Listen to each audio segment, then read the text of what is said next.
Alors que la journaliste Mireille Dumas célèbre en ce dimanche 10 septembre 2023 ses 70 ans, Closer a décidé de retracer l'évolution physique de l'animatrice au fil des années, par l'intermédiaire de plusieurs photos.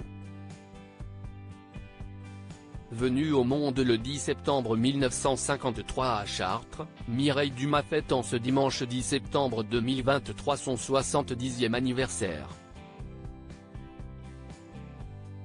Figure iconique du paysage audiovisuel français, même si ses apparitions à l'antenne se font de plus en plus rares ces dernières années, Mireille Dumas a commencé sa carrière de journaliste en collaborant avec plusieurs titres de presse écrite. L'animatrice fut notamment employée en tant que pigiste par le journal Le Monde durant les années 70. Cependant, Mireille Dumas va se tourner vers la télévision à partir des années 80.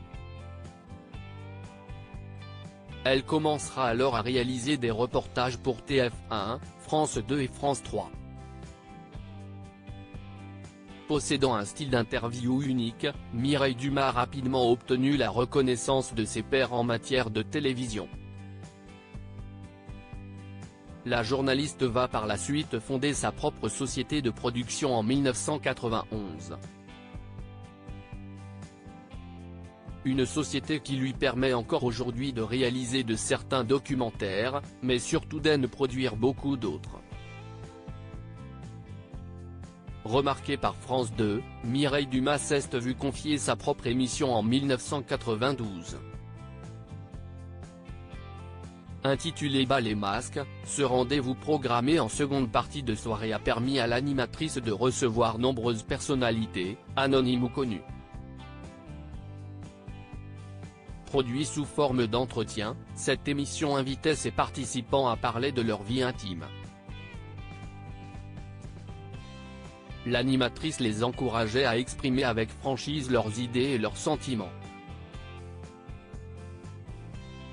Mireille Dumas, le premier numéro de sa première émission fut consacré à l'homosexualité. Mireille Dumas avait accordé une interview à Téléstar en 1992 pour présenter son émission à l'époque.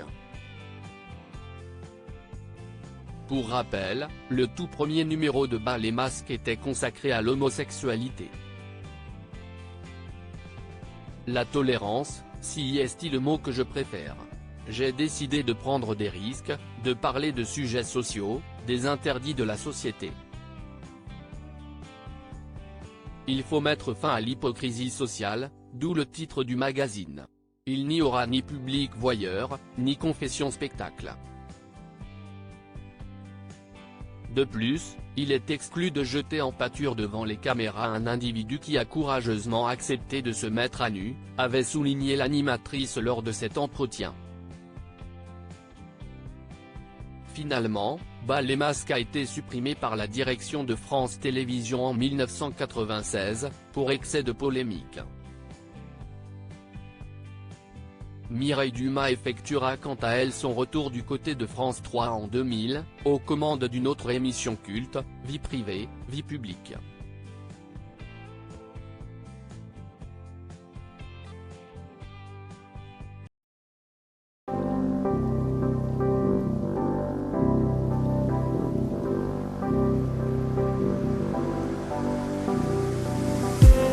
I just need some